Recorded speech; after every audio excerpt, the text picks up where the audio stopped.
诸位，今天曾老跟你们掏心窝子讲一件事，这件事啊，10个人里头有7个不敢提，剩下3个提了就掉眼泪。什么事呢？就是那个藏在你心底最深处的孤独，那种爹不疼、娘不爱、兄弟不亲、朋友不多的孤独。你别装，我知道你现在就有这个感觉。逢年过节，别人家热热闹闹，一大桌子人，你呢一个人对着手机屏幕发呆。或者更惨，你明明坐在一大家子人中间，可那种格格不入的感觉比一个人呆着还难受。你跟他们说话像隔了一层玻璃，看得见嘴巴在动，就是走不进心里去。有人还跑去找算命先生，人家把八字一摆，摇摇头说，哎呀，你这是六亲缘浅，孤星入命啊，不好办。你听了是不是心里凉透了？是不是觉得自己这辈子就这样了？曾老今天把话撂在这儿，你要是听完我接下来这番话，半夜还能哭出来，那算我输。为什么？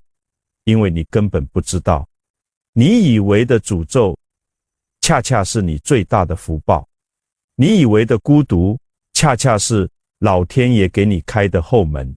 这个道理一旦想通，你做梦都要笑醒。曾老先问你一个问题，你有没有想过，人为什么会成为一家人？你以为是随机分配的，是摇号摇来的，错了。佛家讲的清清楚楚4个字，讨债还债，无恩不结父子，无怨结夫妻。你看那些家庭关系特别黏糊的，整天爱得死去活来，吵得鸡飞狗跳，那是什么？那是账单太厚了。爱也是债，恨也是债，债没还完就得纠缠在一起，你泥中有我，我泥中有你，撕都撕不开。那么问题来了，如果一个人六亲缘浅，说明什么？说明你不欠任何人的，你上辈子把该还的都还了，把该了的都了了，你这一世是干干净净来的，灵魂账本上清清爽爽，比烂账都没有。这在佛家道家的高人眼里，那叫什么？那叫天选之人，那是多少世修来的清净身，你还在那哭鼻子。曾老打个比方你就懂了，好比住旅店，有的人大包小包，还欠了老板饭钱，还跟隔壁房客打架，走的时候根本走不脱，被扣在那儿刷盘子。而你呢，你房费早就付清了，跟谁都客客气气，想走的时候拎起包就能拍拍屁股去下一站。你说谁有福气？那个刷盘子的，还是你这个随时能走的？你可能说，曾老，您别光说好听的，我怎么看不出自己有什么特别？我除了孤独也没啥本事啊。嘿，你别急，真正的高人从来都是神光内敛的，但凡事必有迹象。你是带着特殊印记来的，只是你自己不认识罢了。曾老这些年看人无数，发现凡是六亲缘浅、福泽深厚的人，身上通常有5个非常明显的记号。你们对照着看，中了2、3条，就得对自己刮目相看。第一个记号，冻龄。这种人看起来比实际年龄小，而且不是靠化妆品堆出来，是一种由内而外的干净，眼神清澈，皮肤透亮，像没受过污染似的。为什么？道理简单得很。普通人天天为了7大姑8大姨的人情操碎了心，今天跟婆婆吵，明天跟妯娌闹，满脑子算计和怨气，那叫浊气。浊气往脸上一走，苦相就出来了。而你呢？你跟家里人牵扯少，心神独立，精气神没被那些乱七八糟的亲情债耗散，自然就显得年轻纯净。中医讲神清则气爽，气爽则形润，就是这个道理。第二个记号，早慧。这种人小时候就跟别的孩子不一样，人家还在玩泥巴抢糖吃，他就喜欢一个人发呆看书，问些奇奇怪怪的问题。妈妈我是谁？人死了去哪儿？这是前世带来的根气。他上一世可能修行过，这一世虽然喝了孟婆汤，但灵性还在，所以他在少年时期就表现出一种超乎年龄的通透和懂事。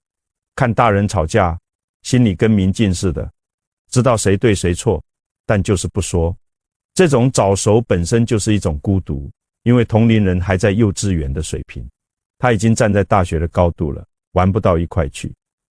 第三个记号，身上有特殊的胎记，你悄悄检查一下后背、手臂内侧、脚底有没有一块形状特别的印记。民间说那是阎王爷盖的章，修行人说那是天命印记，就好比你是个特殊工种，老天爷怕你投胎投丢了，怕你忘了自己的任务，给你身上打个戳。如果你有这个胎记，又恰好六亲缘浅，那你要警醒了，你可能不是来混日子，你是带着任务来的。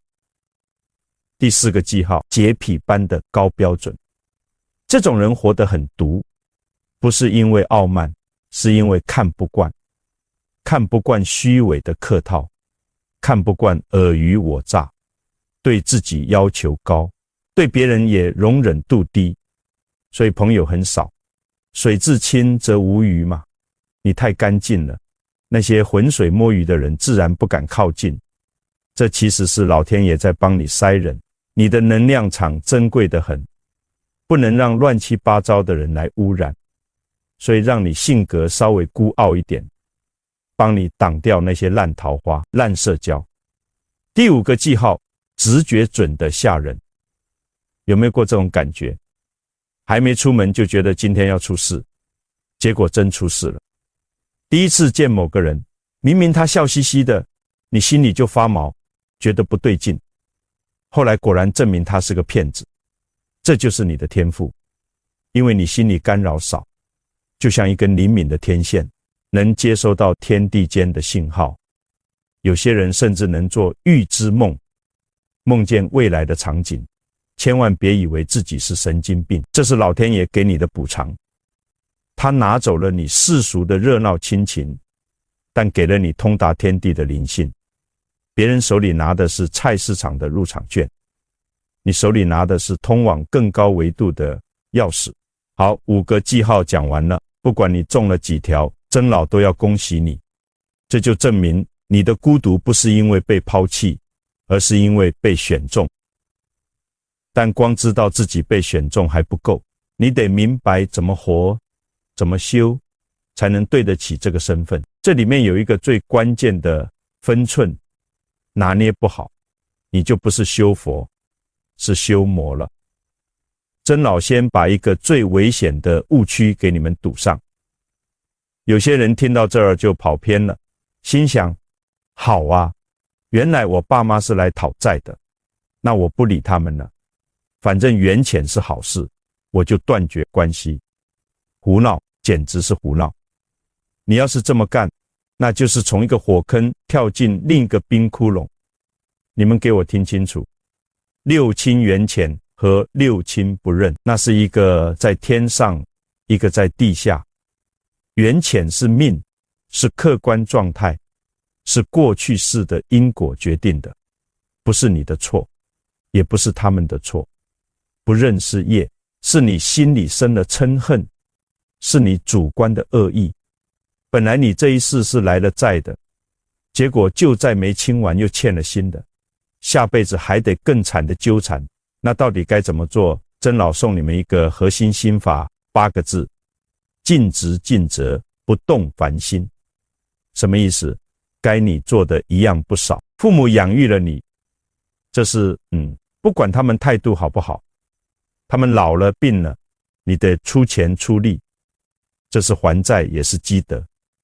但是注意，只还债不动情。你可以像对待一位尊贵的客人一样对待家人。客人来了，你倒茶做饭，礼数周全，客人骂你2句，你会往心里去吗？不会，你会想反正他住2天就走了，随他去。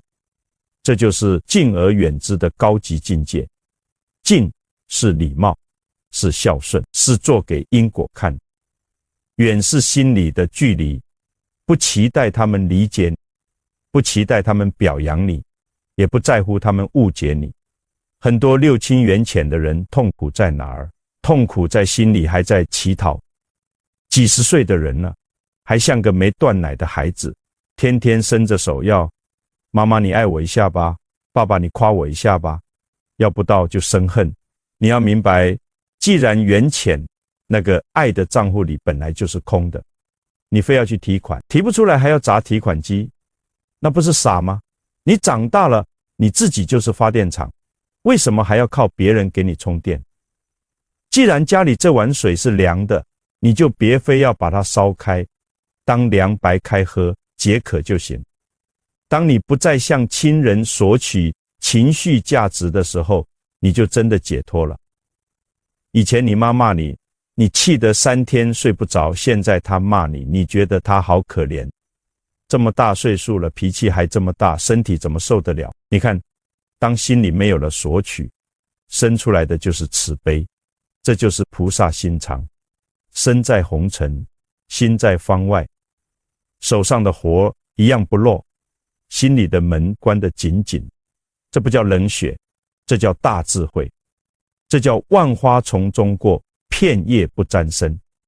接下来曾老给你们上实操的干货，光有境界不够，还得有方法。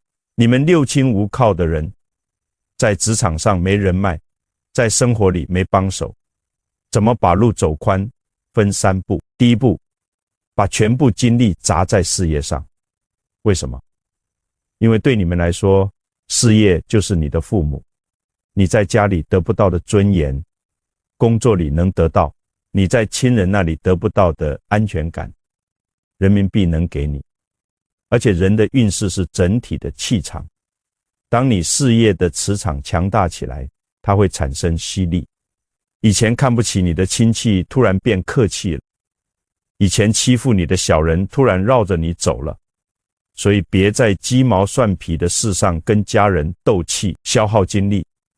他们吵你就闭嘴，他们闹你就出门去干活，把受的委屈全部化作奋斗的燃料。第二步，把小人当磨刀石。六亲缘浅的人性格直清高，特别容易招小人。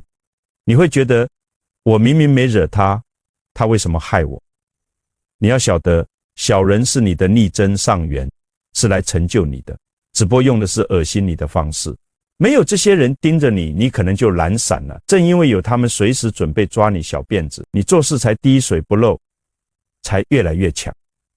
所以遇到小人千万别硬碰硬，你在心里笑一笑，谢谢你啊教练，然后埋头提升自己。等你站到山顶的时候，山脚下的骂声你根本听不见了，因为层次不同了。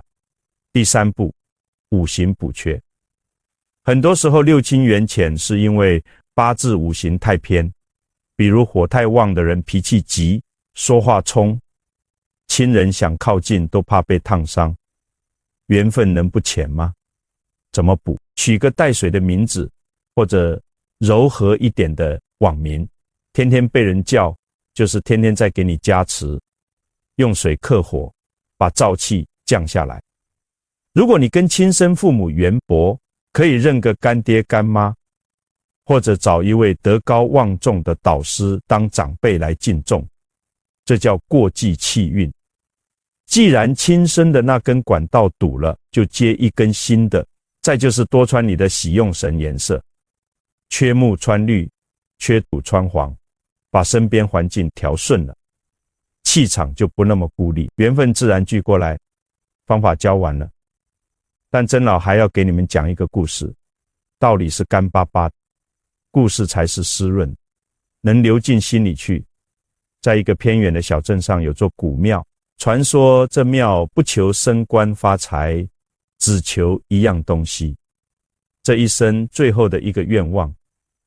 故事的主角叫小娟，孤儿院长大，不知道爹娘是谁，没什么钱，没什么朋友，像路边一棵野草，风吹雨打没人疼。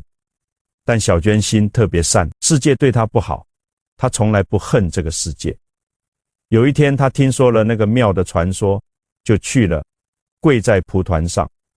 她没求发财，没求出名，闭着眼默默说，老天爷，如果这是我受苦的最后一世，求你让我尝尝被人疼爱的滋味吧。就在那时候，旁边多了一个人，叫李明，外地来的游客，眼神深邃但透着忧伤。他也在许愿，希望能找到一个真正懂我的人，陪我走完最后一段路。两个人一抬头，四目相对，那不是见色起意，那是灵魂深处的认出，像两个在黑夜里赶路的孤独旅人，突然看见对方手里的灯，他们很快相爱了。没有轰轰烈烈的誓言，就是我想着你吃没吃饭，你想着我冷不冷。小娟觉得苦尽甘来了，但李明有个秘密没敢说，他得了绝症，时间不多了。他来这个小镇本来是想一个人悄悄走的，没想到遇见了小娟，他选择什么都不说，用剩下的每一分每一秒全力以赴对小娟好，因为知道来日无多，所以没有脾气，没有争吵，没有计较。普通情侣为鸡毛蒜皮吵架的时候，李明只是笑着看着小娟，把她的样子刻进脑子里，因为每一眼都可能是最后一眼。日子过得飞快，李明的身体终于撑不住了。最后那个晴朗的午后，他躺在床上握着小娟的手，笑着说，小娟，别哭，我们相遇本来就是奇迹，生命不属于我们，我们只是路过它，我要走了，但我没有遗憾，因为遇到了你，我懂得了什么是爱。你也要答应我，不要因为我的离开就觉得世界崩塌了。你看天上的云，聚了又散，散了又聚，那都是我。说完，李明走了。按照世俗的剧本，小娟应该痛不欲生，但她没有。她在痛苦之后突然悟了，这一世的相遇不是为了占有，而是为了体验。李明虽然走了，但他留下的那份温暖已经把他心里那个冰冷的黑洞填满了。他开始明白，原来我也只是个路人。既然是路人，就有聚有散，只要过程中是真心爱过的，结局已经不重要了。曾老讲这个故事是想告诉你们，你们这些六亲缘浅的人，就是故事里的小娟或者李明。你们觉得孤独，是因为总想找一个永久的依靠，但这世上没什么是永久的，连身体都不是你，何况亲人、爱人。如果你把这一生当成最后一世来过，你还会为爸妈的一句唠叨生气吗？不会啦。你会觉得听一句少一句？你还会为老公忘洗碗而吵架吗？不会了。你会觉得只要他在就好。你还会为孤独而自卑吗？不会了。你会觉得这正好让我安安静静欣赏这个世界。六亲缘浅是为了让你学会珍惜当下，因为你知道缘分浅得像露水，太阳一出就没了，所以你才要在露水还在的时候好好看着它，赞美它。等太阳出来，露水蒸发了，你挥挥手说一声谢谢你来过，我不遗憾。这才是天选之人该有的气度。好了，故事讲完，眼泪擦一擦。曾老最后把今天的精华浓缩成3句话，你们刻在脑子里，关键时刻能安心，能保命。第一句，六亲缘浅不是诅咒，是无债一身轻的毕业证书。你是来人间做最后一次旅行的过客，行李少一点，走的时候才潇洒。第二句，亲人是缘不是债，缘浅更要惜别，身上尽职尽责，心上无挂无碍，客客气气送完这一程就不欠心脏了。第三句，六亲无靠就自己坐山，把精力全部收回来放在自己身上，活成一支队伍，活成那个能庇护别人的人，而不是到处找庇护的人。